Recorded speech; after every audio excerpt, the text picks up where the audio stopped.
we are delighted to have you with us today at the inaugural edition of Storyboard 18, Share the Spotlight. Many years ago, we asked whether anyone would like to share their spotlight with women whose stories should be amplified more, and we witnessed an outpouring of generosity. What started as a social experiment has today taken shape into this wonderful evening where we have the opportunity to meet some of these extraordinary women who are sparking change and celebrate their achievements. Let's share the spotlight and rise together. We're starting this evening with a musical prodigy, a singer whose voice has become synonymous with musical hits. May I please call upon stage Dhwani Bhanushali, and I'd also request Dilshad Irani to kindly come up on stage to take this conversation forward. I just want to first begin, Dhwani, asking you a little bit about your journey. Tell us a little bit about the impact of your work and your music. I think when I did Vaste, I was about 21, and I mean, I had no idea what was happening around me. I was too new to everything, and I did not know that I created an impact in the first place. And then eventually, to see little girls come up to me and say, you know, we want to be like you, and we want to look like you. Then I realized, you know, that this is the impact that I'm sort of creating, you know, so I should be very mindful and responsible in terms of what I'm doing, the choices that I make, because I feel like young girls look up to you and you cannot set a wrong example. Dhwani, given the theme of today's event, Yeah. Share the Spotlight, Yes. tell us about some women in your career who've had some kind of impact on you.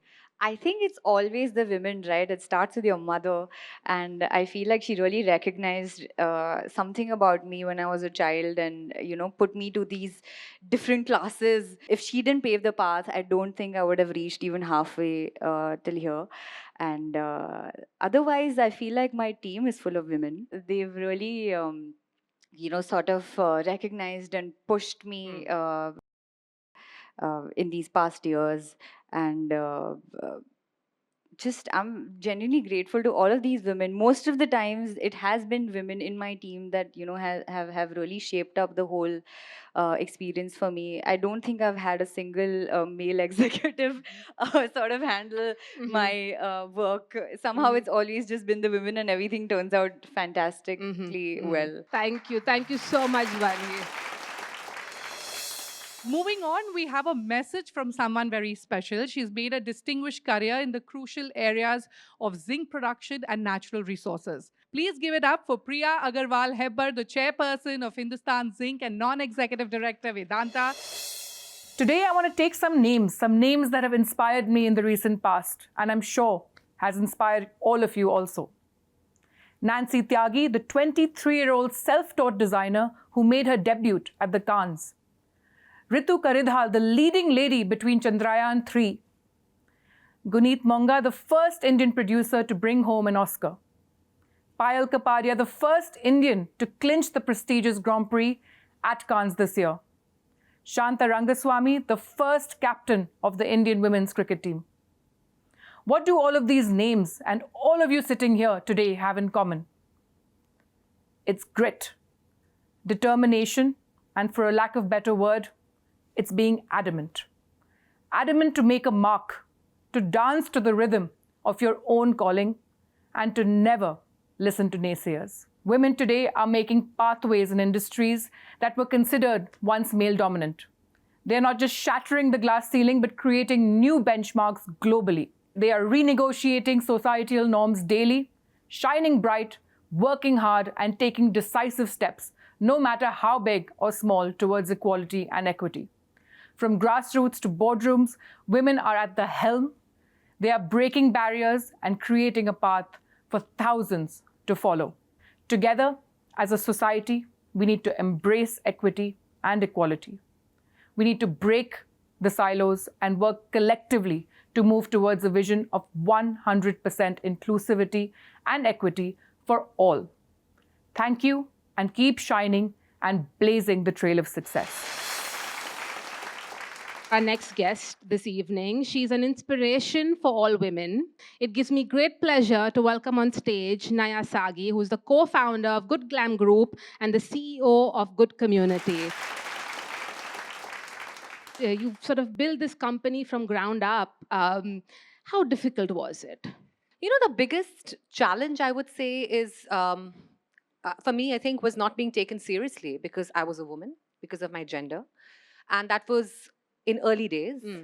I clubbed my life into Entrepreneur 1.0 with Baby Chakra and Entrepreneur 2.0 with Good Glam.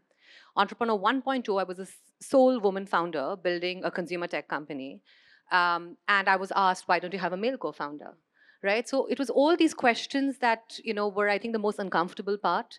But you know what? It made me stronger. And there's something to be said about trial by fire. The beauty of being an entrepreneur in India is that you're actually able to create impact at scale. And I think the second thing is that, when you're creating impact at scale with your teams, we're also impacting the consumers who are actually using us. It's a start, right? Just like share the spotlight, it's a start for us as well. And that's the whole point. How do you sort of take it forward? Which brings me to introducing the women that you want to share the spotlight with. And let me, with that, invite up on stage Neelu, Jyoti, and Sujata. Naya, quickly, before I go to the women that you want to share the spotlight with, what aspect of their journey collectively has perhaps inspired you? And your journey? I mean, in each of them, I've seen a lot of grit. A lot of times when I'm down in the dumps or when I'm, looking for inspiration, I go back to their stories or to a conversation with some of them, and that really inspires me. So the grit and the resilience they all demonstrate. Absolutely. Neelu, your fantastic journey and in very, of course, male-dominated spheres. Quickly, I mean, what was that like? Naya was talking about your experience of men not taking you seriously as a founder. I'll tell you my experience when we were in uniform. And the Javans wouldn't salute, thinking that, "Arey, ye to lady officer hai, isko nahi salute karna hota hai." Only male officers were supposed to be saluted. So we've been through that, and from there, I think I made a decision that 15 years was good enough, and I was happy that I was let out.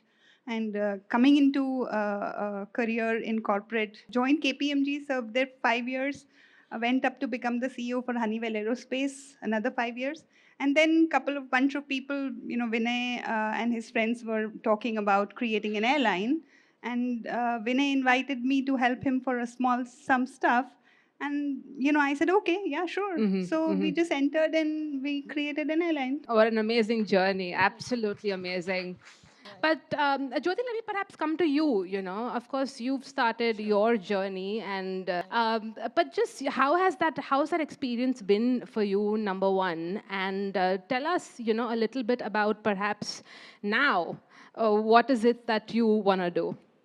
So first of all, I don't resonate with a journey. I'm in awe of a journey. Like, it's phenomenal that, back in time, you were able to shatter glass ceilings where nobody knew what glass ceiling is. So kudos to you. We didn't. I don't think anybody called it glass ceiling. We didn't know, it existed. It's like, if I know the things that I know today about running a business, I would not do a business. So, in a nutshell, that's an honest take. Okay, I'm an absolutely accidental entrepreneur. I had a great career. I went to a good business school. I went to ISB Hyderabad. Had a good run with 2-3 startups, and then with kids on the way, I had like a 2-year-old and a 4-year-old. I was trying to figure out what's a good work-life balance, like leaving them at the creche and then kind of spending 12 hours in the office. Is this the kind of life that I want to build? So that was definitely one of the reasons why I decided to start on my own. Second, I was always concerned with the kind of consumption story that was being built in India. You go to any Indian beverage aisle, you would see a cola, an energy drink, or a fruit-based beverage, and the only common underlying thing was that they all were loaded with sugar, sweeteners, chemicals. So in manufacturing, even till today, it's very difficult. You don't see too many women on the floor. So when I was looking for a contract manufacturer, I had a tough time trying to convince them that I'm serious. But today, I'm very happy to share with you that the entire line of the packaging staff in the manufacturing plant is all women today. The entire office here, HQ in Mumbai, is 90% women today. Wow. So it's been a journey from trying to convince every co-packer that, look, I'm here, I will pay you on time, I understand what I'm doing, to kind of being able to sit with them and let other women represent. It's been quite a journey. It's still early days for me. Of course. So, Sujata, again, we have, all people who've started their own businesses here. How has, again, same question essentially, is this resonance? Do you feel it? And, how have you, perhaps, again, the challenges, what have they been? Perhaps, maybe, is it as competitive in your space, apparel, as it is for perhaps Jyoti?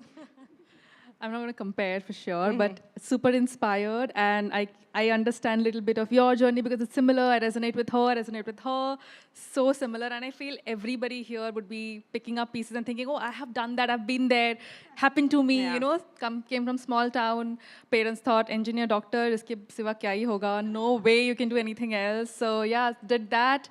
But what pushed me and my sister, we started it together, is that we just figured that we have some talent which can be used to impact a larger audience, like a larger number of people, than sitting and doing corporate presentations, which we were doing, both of us are MBAs. And I love the numbers I've heard, like 80%, 90%, right? So our office, corporate office, is also 90% women. Our weaver base, which consists of 17,000 weavers and craftsmen, it also is 65% women, dominated. So, thank you so much. Thank you, everyone. Thank you. And now it's time for our next guest. Please put your hands together for Ritu Mittal, who is the head of marketing and digital consumer health division at Bayer. Let me begin with a quick question for you, Ritu. And I'm going to read this out because it's fascinating. So you recently mentored over 1,000 women leaders program, where you engaged, of course, with a large cohort of mid-career women professionals. And we heard, of course, earlier how we see a lot of women falling out at that stage. Can you share maybe a top insight that came out of that experience for you? I had this beautiful opportunity to mentor women as a part of the 1,000 Women Leaders program. And there was a very diverse set of women leaders that were part of this program across various companies. And I had the opportunity to have one-on-one conversations with quite a few of them. What I observed was that one of the initial challenges that a lot of women at that level face is the belief in themselves. And I think that was one big area where I could offer my opinion, my personal stories to them, that for others to believe in you, it's important that you first start believing that you can do it. And on that note, let me sort of invite on stage the women, of course, that you want to share the spotlight with, and I'll quickly introduce them.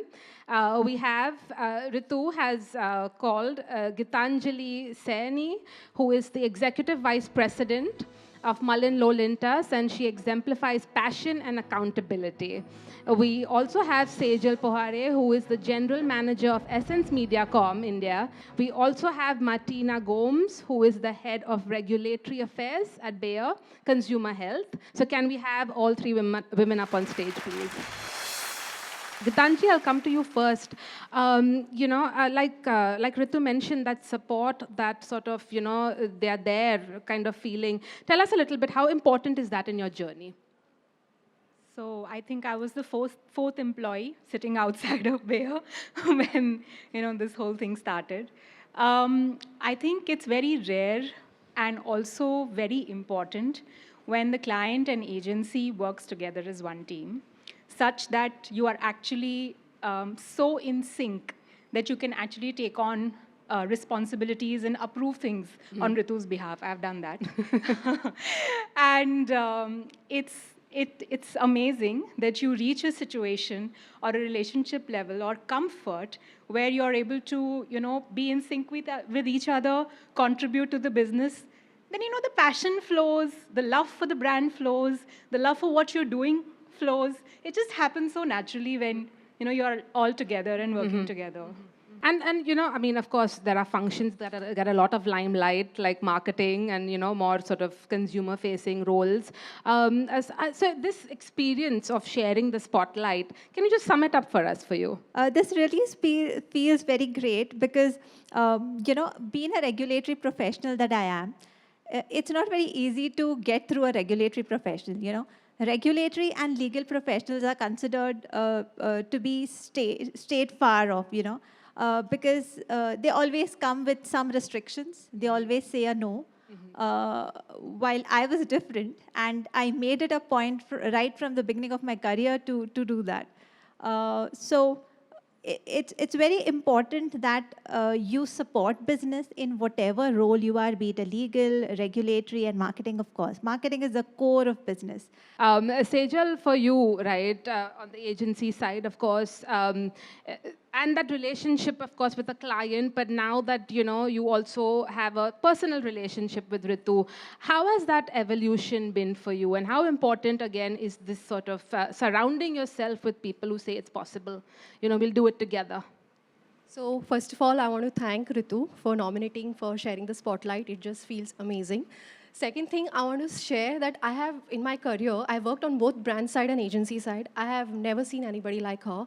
We are from the competing groups from an agency perspective, but we are friends. We actually think, we ideate together, we work together, we share the plans. So the outcome is obviously seen, from what. So Ritu brings in everybody together, and that collaboration aspect, holding on to the brand with the ideas, I think it's possible because of Ritu. Second thing, from the evolution perspective, what you asked, she also has a very deep impact on me. Last 2 years, I've seen LinkedIn, she started something called She Thrives Now. I think everyone, wherever you get a chance, you should look at the topics that she speaks up. A lot of times when there are stress situations, even without speaking to her, I go to those sites, I like power of choice, those kind of topics, and at the right time, it comes in 9 o'clock, 9:30 morning, and I look up to it, and I'm like, wow, this is something. So it gives you that guidance and this. So thank you, Ritu, for She Thrives Now, and it's a wonderful thing. But thank you so much for joining us today. It was fantastic to hear about your stories and how you all sort of support each other, of course. Thank you so much. Now, please join me in welcoming Sujata V. Kumar. She's the head of marketing at Visa India and South Asia. How important is the idea of women uplifting women and, just, again, sharing the spotlight? When I started, there were no women. I remember I was working in Gillette and I was in sales and I was in a bus going to Hathras.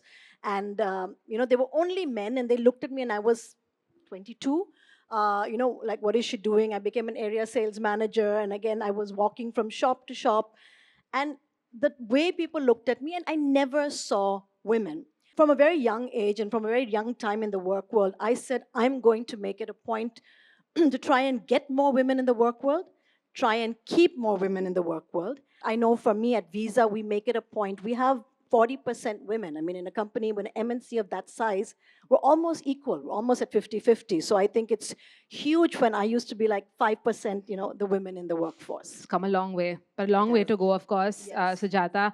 And which brings me, of course, to the woman you'd like to share the spotlight with today. It is Nidhi, and Nidhi is, she's creating a lot of impact with something called Silver Talkies. Let's invite Nidhi up on stage. So Nidhi, a little bit about, how challenging has it been for you? Of course, there's an entire population of people that are very often ignored. So tell me a little, what's the highlight of building Silver Talkies for you? First of all, when I started my journey with Silver Talkies, it was primarily based on observations from home. For example, when my dad retired, my retirement gift to him was loads of art supplies because he used to be very fond of sketching and drawing, but he never had an opportunity to do that while he was bringing up his family or following his career, right? And I thought when he retires, this would be his one time where he would really pick up, his hobbies. But 3-4 months he did it, and after that he lost interest. And I realized there was no intrinsic motivation to keep him going. And the second challenge has been that we focus a lot on physical health. So I think that mindset itself, yes, to move beyond physical health has been a big issue. right? And third, people assume you work for seniors, you are running an NGO, which I'm not. Okay, I feel there is a huge potential to marry social impact with a profitable and a sustainable organization, because that's the only way to do it. Thank you again, Sujata, for being here. And of course, thank you, Nidhi, for being here all the way from Bangalore. A visionary leader who has transformed her organization into a powerhouse of collaborative philanthropy. Ladies and gentlemen, please put your hands together for Ms. Nagma Mullah, who is the CEO of Edelgift Foundation. So let me get straight into it, Nagma. What were the most sort of important things that helped you specifically to sort of rise in your path? If you'd asked me 10 years ago, there was no path. I'm a chartered accountant who realized after becoming one and working that I didn't like it at all. And then it took me 3 years to figure that do I want to be working and miserable or gymming and miserable? So I had the privilege really to take some time off and think about it. So I just quit because till I would be in the wheel of what workforce was doing to me, I wouldn't have time to think. Right. But what I'm coming to really is I wanted a foot in the door. And that's probably the biggest learning I've had for the last 10 years, that you may not know where you'll end up, but the foot in the door is important. And then the path will clear up. So for me, it was that. Let me ask you about Stree Leads, Nagma. How is Edelgift prioritizing and boosting ambitious young women on their leadership journey? I think Stree Leads is trying to basically bring out the super in everyone. We share what we know and we listen to what we don't know, and the exchange makes us much richer. And we realize at the end of it all how similar we are and therefore how unique we are too. Thank you so much again for joining us, Nagma. Thank you. Our next guest is coming to share the spotlight. She's a true visionary who is building the next generation EV platform and technology ecosystem. Please join me in welcoming Pallavi Singh, the Head Digital and Customer Services, Vida World Hero Motor Corp. The automotive world has majorly been a male-dominated one, and you've carved your space beautifully in that. Talk to us about some of the big challenges that you had to face and how you successfully overcome those. And of course, how did the other women leaders at that time support you in your journey?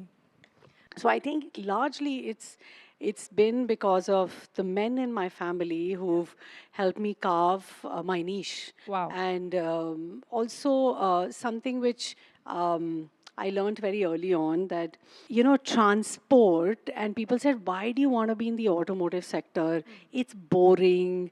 I said, every single time you step out of your house, there is something you see, right? It's a car or a motorcycle, and it's always not just for you, it's always for your family, right? And that love I have for this sector, because it moves your body and soul both, right? And I think that, and I tell a lot of people this, and a lot of my friends and women, I have somebody I used to work very closely with, is that you should know your products so well that you should be the best salesperson. If you cannot sell your product, you can never do marketing, you can't do sales, you can't do anything.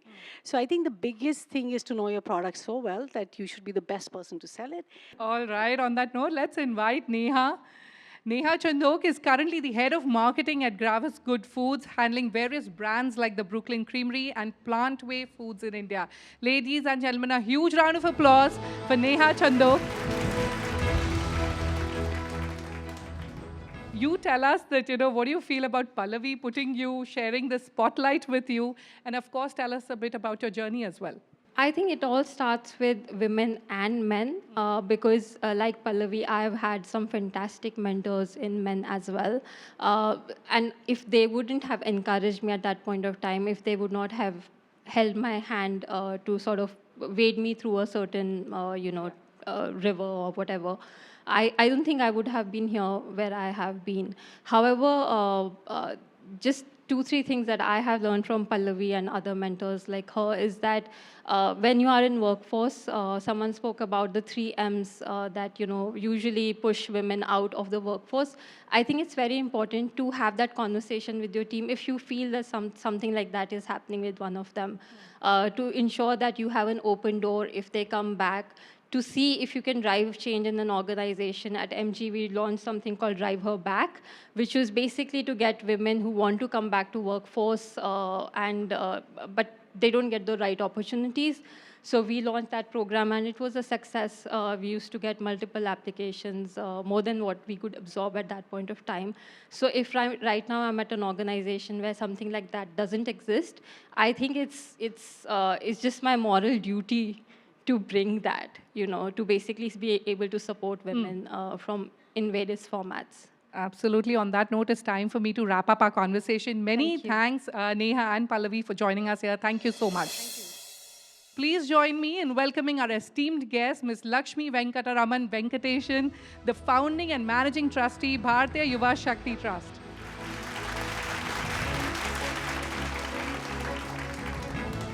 Welcome to Share the Spotlight. Lakshmi, you've often emphasized that women's entrepreneurship will change the game when we believe in women and when we give them a level playing field. What are the critical gaps that we must, fill as soon as possible to ensure that there is a level playing field? I must say that when you look back at the kind of, the way serendipity, the way life takes turns, I would say that in this case, it was essentially people like that who helped make what has happened today a reality. There are today now 50,000 entrepreneurs that we have supported, in all parts of the country. And we are also in 50 countries, wow, which is a model. So challenges remain. Challenges will remain. Of course. I think it's the more all of us women collectively come together and do things and help each other, I think that's the only way forward. That's the only way forward. And on that lovely note, let me ask you, the entrepreneurs that you want shining the spotlight, who are those entrepreneurs that you would like to name today? So today, I have with me, whom I'd like to invite, Pallavi, who has been a mentor for the last 3 years. Wow. And she is but an example of the 20,000 strong mentor program that we have. It's the largest in India and the second largest in the world. My other nominee is the actual star. She is a entrepreneur who is from Andhra Pradesh. She was denied everything in life, including grew out of poverty, had no access to education, put herself through college and through scholarships and so on. She went begging for, by the way, talk about that. She was an educated, unemployed or underemployed, which is the largest, biggest problem in India today. More than 45% of all our unemployed are youth, and amongst them, underemployed. We often think of unemployed as the problem. Kirtana, for example, after doing her MBA and getting herself through a scholarship in one of the best programs, was given a job as a clerk in SBI for 12,000 rupees. Everybody congratulated her and said, wow, you got a job, and that too in a bank. You are a very lucky person. 6 months into it, Kirtana said, nah, this is not what I want to do. I'm too good for this. Yeah. How many women have the guts and the ability to say that? And we would love to hear from Kirtana is my next invite. Ladies and gentlemen, a huge round of applause for Kirtana and Pallavi. Kirtana, let me start with you. Lakshmi just gave us a sense of your hardships and the startup struggle that you had to go through. What made you not give up? I'm Kirtana, owner of 9 Nuts Millets Private Limited. And my company specialized the products of millet-based cereals and snacks. And we used to make products like sweets, biscuits, chocolates, namkins, and chikkis. I have started with a small amount. They have received me, and they called me. Then they have given me the counseling sessions, trainings, and all. And they have given, more importantly, mentoring, as like Pallavi ma'am. And my mentor was Sucheta Acharya ma'am. She was a constant source of knowledge and guidance. And she has given me the typical products also in a good way. I went to the expos like Kagaj Nagar, Vijayawada, and one more, the big expo was High-Tech Expo in the Hyderabad. That has really changed my life with the support of BYST. Can I interrupt to say that in one of these programs, she managed to get an order from one of the biggest movie actor in Andhra Pradesh. Yes. And she has supplied millet chocolates to him. Millet chocolate, millet sweets, and millet biscuits. 3 of them. Just they have seen my Instagram reel, and they have ordered me 50 kgs first. I said, I want 7 days time. They said, why you are taking that 7 days time? It's not a correct thing. Then one of that hero's driver said, let's see her Instagram reel. So he has seen that, no, we have to give an order for 300 kgs. Wow. That's the power of social media as well. And she's been also nominated to, in London, she's going there next week. Wow. For the Youth Business International, and she's chosen among 30 countries. We're immensely proud of you, Kirtana. Pallavi, let me quickly get to you. You know, you manage different areas, you know, oil, real estate, education, hospitality, women empowerment projects. You know, as a women entrepreneur in, you know, in this traditionally male-dominated industries, how have you been successfully managed all of these areas? What's the secret mantra? Okay. Passion, I would say that. And I'm from a small town, Madhya Pradesh, Burhanpur. And I'm brought up with one quote, which I would quote in Hindi because that I breathe that quote. It is, कीड़े मकोड़ों की तरह जियो तो क्या जियो, जियो इस तरह कि गुजरो कहीं से तो एहसास हो कोई गुजरा है. This is the line I lived with. And also the कोशिश करने वालों की हार नहीं होती, संघर्ष का मैदान छोड़ मत भागो तुम, कुछ किए बिना जय जयकार नहीं होती. These are the 2 sentences I lived with, I breathe with, and I've been living with. I'm a Bharatnatyam dancer. I'm a national ranked table tennis player. Wow. I'm a mentor. I'm an entrepreneur. Multiply doing many things. But I'm thankful that I'm associated with BYST as a mentor. Because every course or every stage of life, you feel that the mentors gives you the tips or suggestions, shortcuts your journey, which is the struggles might be he has gone or she has gone through. Absolutely. They share with you and they guide you through. Well, on that note, we wish you the very best. May you reach your aggressive targets pretty soon. Thank you so much. Thank you, Lakshmi. Thank you, Pallavi. Thank you, Kirtana. Ladies and gentlemen, a huge round of applause for them once again. The next industry leader who's coming to share her spotlight today has held various leadership roles in global brands and agencies. Please put your hands together for Shweta Jain, Chief Marketing and Sales Officer, the Leela Group.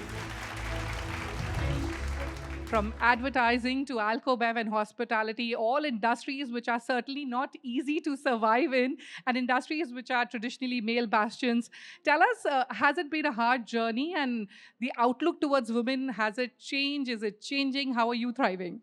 There was a time in my work life when I used to joke about a 30-second descriptor of what I do is create brands and growth from 30-year-old SECA males, right? Because I worked in categories and Sujata and I were together in Gillette of the era where, there is entrepreneurship is a lonely journey. Being in a corporate role at that point in time was hugely lonely. So we've all come from that time to more of representation. And I think my last stint in beverage alcohol was strongly, I used to get powered by the fact that I can, step by step, break the barriers and the notions and the conventions that traditionally difficult conversations can't be led by women. And very, very proud of the fact that it was not just led by women. I think we created opportunities and platforms for inclusion beyond just gender. So that's become a very, very critical part of my journey. Absolutely. So let's find out. Shweta, tell us, who have you brought today to share your spotlight with? I would invite both Jennifer and Suchetna on the stage, please. Ladies and gentlemen, a huge round of applause for Jennifer Massey and Suchetna Pal Roy. Jennifer, tell us a bit about your journey, and of course, how do you feel of sharing the spotlight with Shweta? The passion that I developed for hospitality and, the drive not only to create, but also to sell exceptional guest experiences has what given me the zeal to excel in this industry. Obviously, I am thankful to the Leela Palaces Hotels and Resorts for giving me an opportunity to work with the brand and also for fostering an environment where women can thrive professionally. I think that is very important. What I am today is because of the Leela Palaces Hotels and Resorts. And we proudly call ourselves that I am Leela. There's a hashtag, if you see on Instagram, that every individual proudly says, I am Leela. And that's just not a hashtag, that is true. The values, the dharmas, the habits inculcated in us is through this brand, through the vision that this brand sees. All right, on that beautiful note, thank you so much, Jennifer, Suchetna, and of course, Shweta, for joining us today on Share the Spotlight. Thank you so much, ladies and gentlemen. A huge round of applause once again for them. It's now time for a very special conversation with three of India's top industry leaders. Please join me in welcoming Shubhranshu Singh, CMO Commercial Vehicle Business Unit, Tata Motors, Lakshmi Narayan B, CMO at CIET. And joining them on stage is an authoritative voice from the finance world. Please join me in welcoming Lakshmi Iyer, the CEO of Investment and Strategy, Kotak Alternate Asset Managers.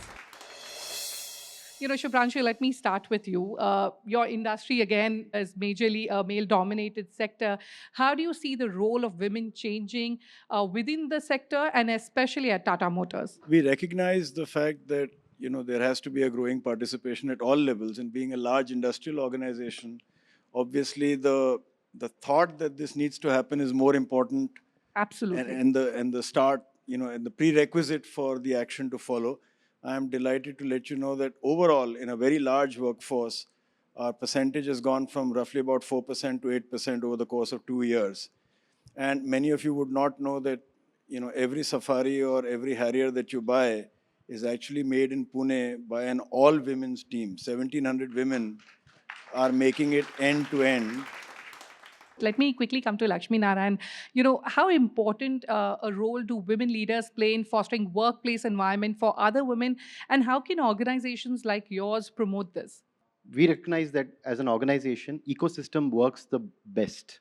I think it's as much as we speak about leadership, the ecosystem is the one which actually fosters a relationship which can kind of allow everyone to kind of exist. That's very, very critical. 17% of people on the shop floor in CIET factories are actually women. Okay. That's a big shift. Lakshmi, let me quickly come to you as the CEO of Kotak Alternate Asset Managers. How do you see the role of women evolving in finance, and what do you think are the essential needs, that are needed to further empower women in finance? When it comes to financial services, women are actually in the minority. I joined the industry, this is my 25th year with Kotak Group, and when I joined the industry back then, in 99 of November, I was the only woman in the dealing room, and today perhaps I'm still the only woman in the boardroom.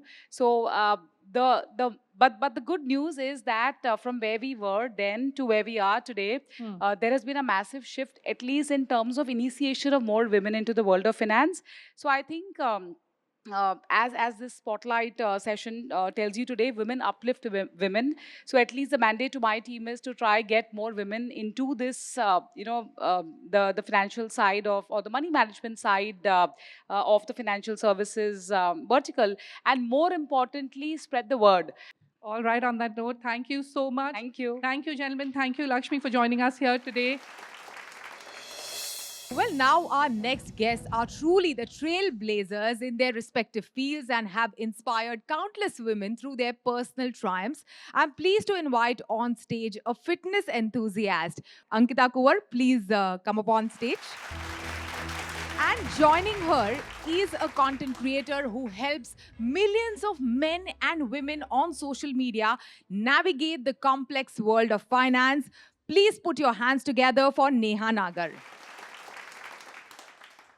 Tell me, Ankita, how is the tribe of women around you inspiring you? How are you drawing inspiration from these tribe of women around you? I think I'm surrounded by so many amazing women and their inspiring stories. My mother-in-law, for instance. She's 85 and she's traveling somewhere in Madhya Pradesh right now, exploring a forest in Pench. And she is so incredible. You know, every day I draw inspiration from her.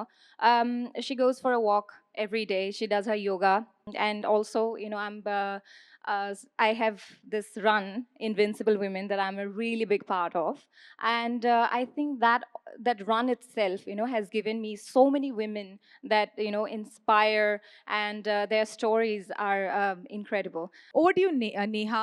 आप अपने videos से on social media platforms ढेर सारे महिलाओं को inspire करते हैं to make them, you also make them understand the complex world of finance. आप बताइए कि आपको आपकी ट्राइब ऑफ विमेन ने किस तरह से इंस्पायर किया है ये जर्नी शुरू करने में सोशल मीडिया पर? I think my first inspiration is my mother. मैं 13 साल तक गांव में ही रही हूँ, पूरा गांव का ही एनवायरनमेंट था. देन मेरे फादर तब तक फार्मिंग करते थे. Then he move to Ghaziabad, वहाँ उनकी एक फैक्ट्री में जॉब लगी थी. तो वहाँ पर मेरी मदर ने आगे आके हमें बहुत ज़्यादा सपोर्ट किया है. I want to tell you कि हमने ना बहुत छोटी चीज़ों के लिए फाइट किया है. जैसे हमें सूट नहीं पहनना है, हमें जीन्स पहनना है, इतनी छोटी छोटी चीज़ों के लिए भी, कि हमें घर का काम नहीं करना है, हमें पढ़ना है. तो ऐसी ऐसी चीज़ों के लिए फ़ाइट किया जो आप सोच भी नहीं सकते हो. लाइक फ्रेंड्स नहीं होने, किसी फ्रेंड का घर पे कॉल ना आ जाए तुम्हारा. तो बहुत मतलब बहुत ऐसा इन्वायरमेंट था. तो मुझे जितना ये मतलब इन्वायरमेंट बंद करता था, उतना मेरे अंदर था कि मुझे खुलना है. Thank you so much. हमारे साथ जुड़ने के लिए बहुत बहुत शुक्रिया. Ankita, thank you so much for joining us Thank you, today. Shivani. Thank you, CNBC and Storyboard. Thank you so much. And now it's time for our next guest to share the spotlight. For that, we have amongst us a successful business leader with over 2 decades of experience in building brands and transforming businesses. Please join me in welcoming Pooja Sehgal, VP and Head Category Direction Innovation, Equity, Godrej Consumer Products Limited. Pooja?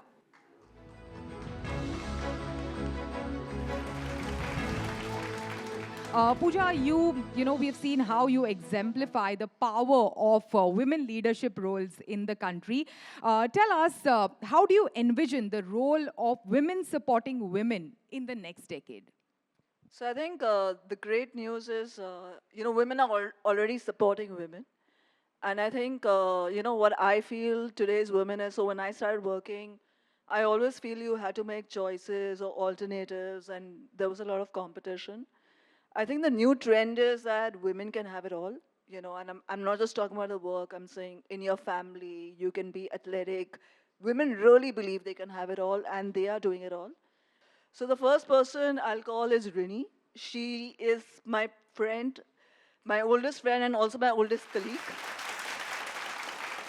Joining her, we have Prachi Anandkat, the Mumbai ambassador for women in tech in India. And last but not the least, we have Renu Dhaka, the senior brand manager at Kellogg Company, with over a decade of expertise in FMCG, beauty industry brand management. She drives innovation and excellence with a keen eye for creativity.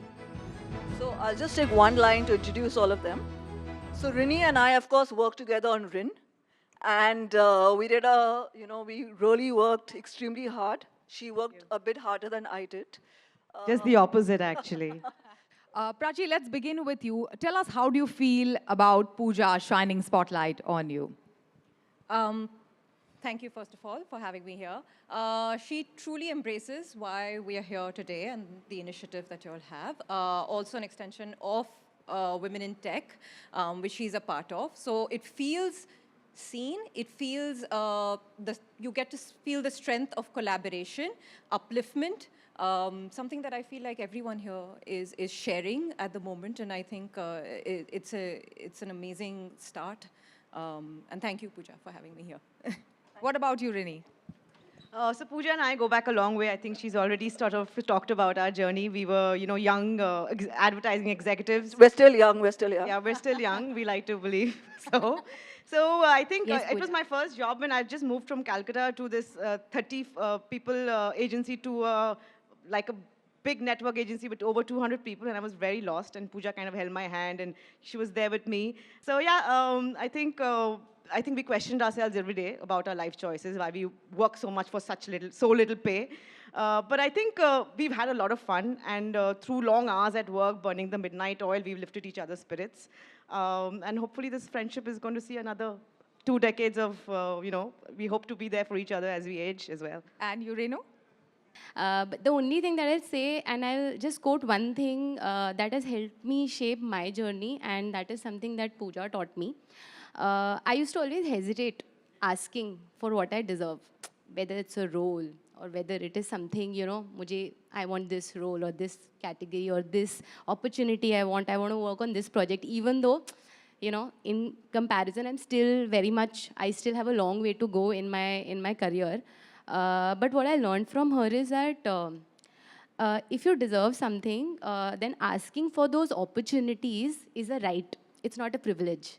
So I think that really shaped the way I, believed in myself, and that's how, the younger people or the younger girls with whom I work, younger women with whom I work, I always try to make them feel that if they deserve it, they can just go ahead and stand up for themselves, for their brands, anything.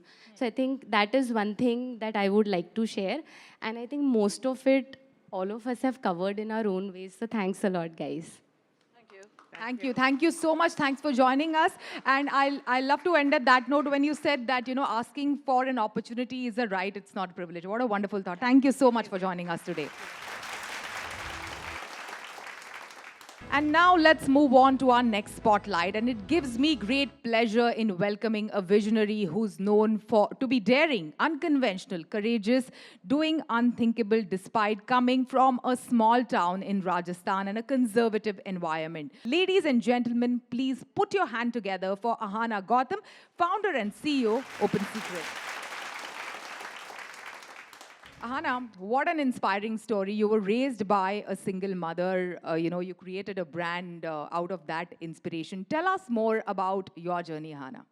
So imagine a single working mother, a professor, in a very unsafe city called Bharatpur, ensuring that her daughter has the same dreams like her son.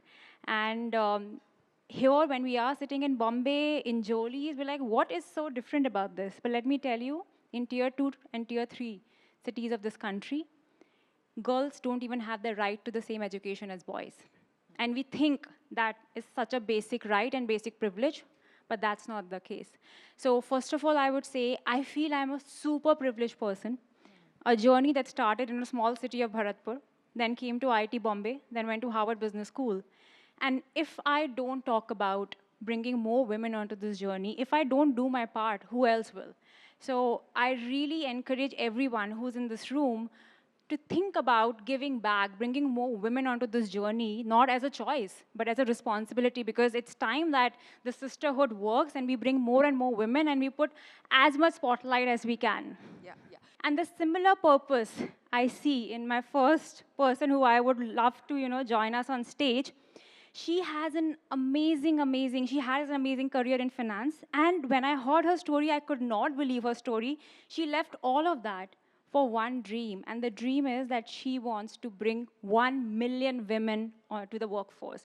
So a bigger round of applause for Madhura. Please put your hands together for Madhura Das Gupta Sinha, founder and CEO Aspire for Her. We also have, which is your second nominee, we have with us Bindi Dharia, founder We All, that aims to integrate all forms of giving into societal fabric. Please also welcome Abhilasha Sinha, the Chief Growth Officer at Open Secret. She is extremely passionate about building purpose-driven brands. So Abhilasha, let's begin with you. How do you feel about you being in the spotlight today? Sure. So I travel solo a lot. I've probably traveled about 35 countries or so, mostly solo. I was in Kashmir today. So I'm coming from Sonmarg via Srinagar. And there are very few people in the world for whom I'd cut short a trip. Ahana is one of them. There are very few causes in the world for which I would cut short a trip. And, women in the workforce is one of them. So, literally, it's been so exciting being here. I'm on 3 hours of sleep. And also like leaving the beautiful valleys of Sonmarg, but it's all worth it. So I'm delighted to be over here, and thank you, Ahana, for sharing the spotlight. Bindi, over to you. We heard Ahana say you are the most opinionated one amongst the three. So I think it's extremely important. Honestly, when I heard about this, I'm, be the counter voice, and I'm on lack of sleep, but I'm on antibiotics right now, so I'll blame it on them for saying what I do. The first thought was, why do I need somebody to give me a spotlight, right? Like, I'm already a rock star, I don't need it. I don't need Ahana to share it with me. I'm just the person that I am, right? But the reality is, it's pretty awesome what you guys are doing. I think it's impressive, and I love the fact that she invited me. I think she's a rock star. There's no question about that. I've been telling her since she started her journey. I remember talking to her when she quit her job. And I bought like a whole bunch of cookies for Diwali when she started Open Secret, and now I don't know where she is. I look at her because I'm just starting, so she's a huge inspiration for me, for my entrepreneurial journey. Madhura, over to you. First of all, how do you feel, being here in the spotlight? And tell us about, one of the inspiring stories that you have heard being the CEO of Aspire for Her. Thank you so much for having me here. And thank you, Ahana. I feel really honored, inspired. And I met Ahana only a few days ago in person. And thanks to Abhinasha. Actually, I know all three of you through different routes, but at Aspire for Her, as you mentioned, we are adding 1 million women to the workforce by 2025 and 10 million by 2030. We are doing this by using the power of communities and networks. And we are building a lot of communities. Communities include women in technology, women in fintech, women in banking, women entrepreneurs, and we call it Entrepreneurial. Well, thank you so much. It was lovely meeting all of you. Thank you. Thank you. Our next speaker has over 17 years of experience with expertise in talent and leadership development. Please join me in welcoming Nitika Bhatia, Chief Human Resource Officer, HDFC Securities. Tell us, the need and, the importance for institutions like you to speak about financial inclusion. For organizations in the BFSI sector, which is what I represent, we almost have the responsibility of bringing about a change, of promoting financial inclusion and financial empowerment for women. And with that thought in mind, we launched an initiative. It's called Women in Finance. And what we do is, the objective is simple: towards financial inclusion and empowerment of women through financial literacy. So to just give you some data points, as per the CAMS report of February of this year, of all their investor base, only 28% are women investors. Okay. And most of them are from the top 30 cities in the country, where there's no surprise, obviously. But what is interesting when you look at this data is that of these 28% women who are there, 76% of them invest in equity instruments only. So what that means is that women who have access to financial education can make informed decisions, are choosing to invest in equities. Thank you so much. Thanks for sharing your insights with us today.